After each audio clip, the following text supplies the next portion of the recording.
E aí, pessoal? Vamos para mais um vídeo onde eu não preparei roteiro nenhum, eu tenho só uma ideia e um conteúdo para produzir aqui, porque eu coloquei como meta que eu faria isso, eu produziria aqui vídeos para o YouTube e é isso que eu estou fazendo. Então eu vou fazer alguns comentários, algumas coisas que vieram na minha cabeça e também pretendo responder mais alguns comentários das pessoas que comentaram nos meus vídeos aqui mesmo do YouTube, nos shorts. Tem vários shorts aqui no YouTube onde eu faço conteúdos mais rápidos, né? Que é o que eu estou habituado, é onde está a minha zona de conforto. Eu já produzo conteúdo lá para o Instagram, para o TikTok já faz algum tempo. E é por aqui eu estou começando, então eu ainda estou aprendendo, me perdoem se eu errar alguma coisa, mas eu acho que dá para agregar bastante conteúdo aqui e também a gente ir se conhecendo, né? Aproveitem e deixem nos comentários aqui se vocês tiverem alguma sugestão, vocês estão assistindo aqui. E, bom, pode deixar dúvidas também. Posso falar de advocacia, posso falar do dia a dia, posso falar também sobre, né, enfim, direito imobiliário, que é a minha área de especialidade, sobre o meu escritório, que vocês acharem legal, tá? Vamos lá. Vou responder mais algumas perguntas então e acho que pode ser interessante. Vamos responder o Aldo Vieira, que ele comentou o seguinte: não é obrigatório. Bom, só para contextualizar, tá? Eu tô falando de um vídeo aqui onde eu falava nesse vídeo que não é obrigatória a pintura do imóvel alugado para entregar. Não é sempre que tu tem que pintar o imóvel porque tu tá entregando. Muitas vezes tu tá sendo cobrado de forma abusiva disso e outros reparos, né? Eu falo bastante disso lá nas redes sociais. De novo, tá? Se não me segue lá, que lá tem bastante conteúdo também. Então o Aldo pergunta: não é obrigatório? A pessoa mora, pinta e borda com as crianças e depois repassa para o dono? Nada a ver. A pessoa não pode ser obrigada, porém o que vale é o contrato. Se no contrato tiver assim e a pessoa aceitar, tem sim que pintar. Disse o Aldo Vieira Y5S. Olha, o Aldo Vieira Y5S, ele disse que o que eu estou falando é bobagem, basicamente o que vale é o contrato. Então vamos explicar isso melhor, tá? O contrato, ele só vale se ele não contrariar a lei. Se o contrato contrariar a lei, quando a gente fala de inquilinato, de locações, ele não vale, ele não vai ter validade nenhuma. Pode tossir à vontade, tá? Eu estou com o microfone. Pode tossir. Então, quer dizer, meu staff aqui tá com medo de tossir, não tem problema nenhum. Então, ele fala, tem sim que pintar. Não necessariamente tem que pintar, porque se o contrato tivesse a previsão, mas na verdade não houve dano, o inquilino não causou dano no imóvel, ele não vai ser obrigado a pintar esse imóvel para entregar. Ah, mas está no contrato, assinou lá. Não, o contrato ele não pode colocar, não pode contrariar a lei. Então, se tu tem um contrato lá, o papel aceita qualquer coisa, tá? Mas não significa que isso vai acabar valendo depois. Então, não é assim que funciona.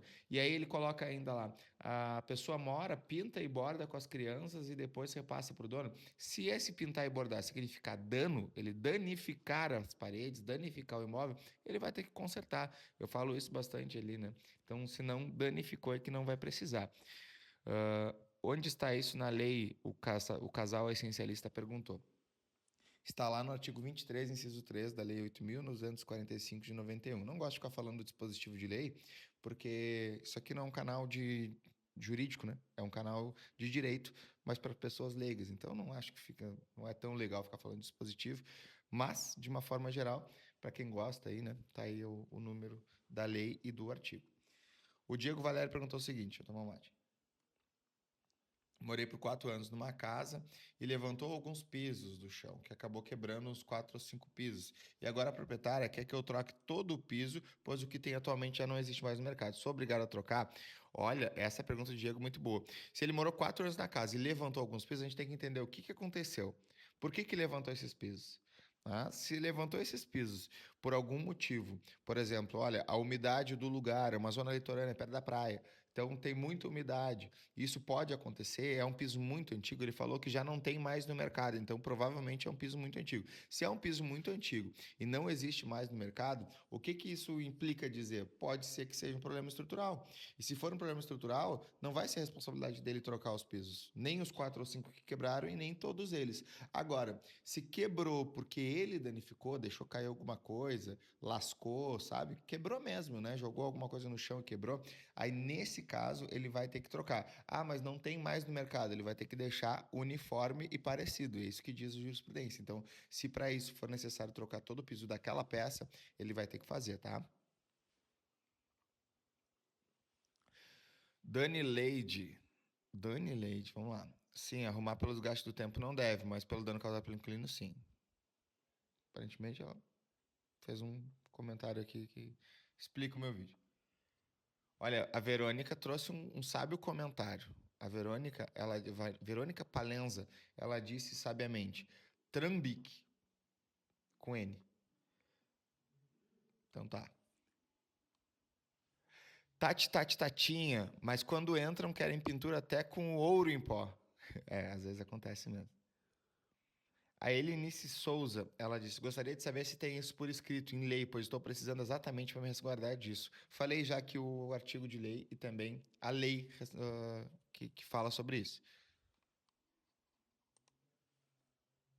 Ó, inclusive lá a Giovana não, Giovanni, o Giovanni colocou justamente lá o artigo que eu mencionei, só errou o ano, tá? O Giovanni colocou a lei 8.245 de 81, ele é de 91 a lei.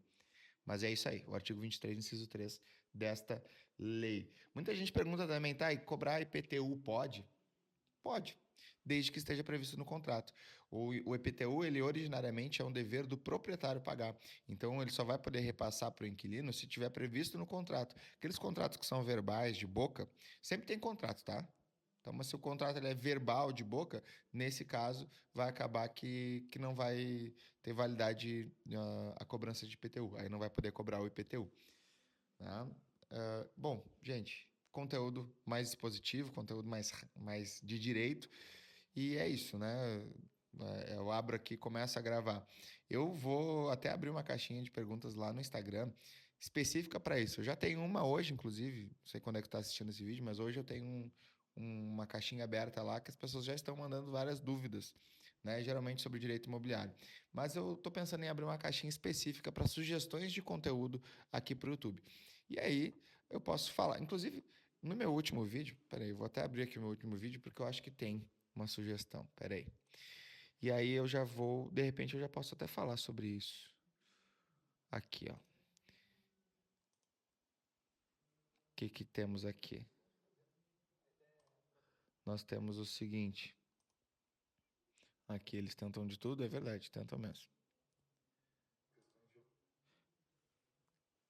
Olha lá. Poderia fazer um vídeo respondendo várias perguntas das caixinhas. Eu fiz isso respondendo os comentários, né? Mas eu posso fazer também de caixinhas. Acho que vou fazer isso também numa próxima. Análise de casos midiáticos sobre direito imobiliário. Boa. Vou pesquisar notícias sobre isso. Acho que é interessante. Rotina de escritório. Rotina de escritório é interessante, né? Porque, olha só, o que é a rotina de escritório, né? Eu tenho um escritório aqui em Porto Alegre, onde eu estou, tenho outro escritório em Rio Grande, em outra cidade, mas nós atuamos virtualmente em todo o Brasil. Então, a gente atende hoje por vídeo, não só na área imobiliária, mas na área trabalhista, bancária, família, tributário, previdenciário. A gente atua em todo o Brasil. Então, a rotina de escritório, ela tem a parte presencial, mas também tem a parte virtual, que acaba sendo full time, né? Acaba sendo o tempo inteiro. Então, a parte presencial mesmo, a gente vem cedo para o escritório, eu faço meu chimarrão, eu abro aqui, vejo os prazos, vejo as pessoas que têm que responder, dou uma olhada nas peças. Eu faço uma gestão geral e atendimento dos clientes. Gosto de supervisionar todas as etapas dos processos. Na minha área, que é a imobiliária, e a gestão geral do escritório. Mas, além disso, nós temos também ali setorizados outros vários setores. Então, nós temos o setor de atendimento ao cliente, onde vai fazer todos os atendimentos, a recepção dos novos clientes, o setor de relacionamento que vai falar com os clientes que já são nossos, já estão na nossa base, já precisam saber dos processos, ter essa comunicação mais próxima, mais aberta. Nós temos um setor financeiro, claro, que cuida da parte financeira. Nós temos os setores específicos operacionais trabalhista, operacional previdenciário, operacional família, tudo isso que eu te falei, né? Imobiliária, assim por diante. Nós temos, então, setores de audiência, setor de negociação extrajudicial, que a gente faz muito no imobiliário também. Então, a gente tem tudo setorizado. E aí, cada pessoa tem uma rotina diferente dentro do escritório, porque as suas funções são diversas. Mas eu acho que eu posso gravar um dia, da hora que eu acordo, tipo como é que chama? Vlog. Fazer um vlog. Do dia que eu acordo até o final do dia e ver o que acontece, né? E ir gravando. Vou botar um editor, inclusive, para poder fazer isso. E mostrar um pouquinho mais, não só de direito, de repente mostrar um pouquinho mais da vida, né? Um pouquinho mais de outras coisas. Eu acho que pode ser interessante. Outra sugestão que eu recebi também é falar como que eu escolhi direito imobiliário, por que eu escolhi direito. Eu acho que é legal. E eu acho que eu posso fazer um vídeo só sobre isso. O que vocês acham? Eu acho que eu vou fazer um vídeo depois só sobre isso, falando como que eu fiz, como que eu escolhi fazer direito, por que que eu escolhi fazer direito, e dentro do direito, como que eu cheguei no direito imobiliário, como que eu descobri a área de locações, falar sobre como que eu faço para conseguir clientes, né? Como que eu faço para entregar resultados para esses clientes. Posso falar um pouco sobre isso também. Eu acho que pode ser interessante. Gente, estou aprendendo ainda, então eu me esqueci de falar nos outros vídeos, mas vou falar agora. Deixa um likezinho aqui, interage com esse conteúdo aqui para o YouTube entender que ele é relevante e me motivar a fazer mais. Se tu não fizer ou tu não gostar, deixa dislike, né? Mas se tu não fizer nada, eu vou continuar postando da mesma forma, não tem problema nenhum.